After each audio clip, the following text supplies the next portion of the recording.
আমরা কি নুরুল ইসলাম ফারুকী সাহেবের মতো আরো কারো গলা কাটা যাক নীরবে থাকবো?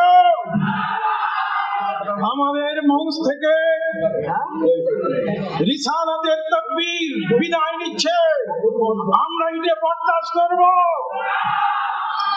প্রায় 1000 বছরের সাজার ইতিহাস এই বাংলাদেশে বীর মাশায়েখ ওলিয়া আউলিয়া যে আদর্শের উপরে আমাদেরকে রেখে গেছেন, আজকে 90% আদর্শ আমাদের মাঠ ময়দান থেকে বিদায় নিচ্ছে। আমাদের বক্তৃতার মঞ্চ দখল হয়ে যাচ্ছে। আমাদের আহলুস সুন্নাহ ওয়াল জামাতের আদর্শ আজকে ধ্বংস করে দেওয়া হচ্ছে।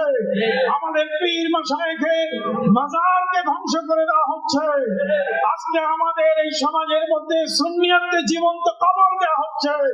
আমরা কি এখনো চুপ করে থাকবো? হাত উঁচু করে বলেন, চুপ করে থাকবো?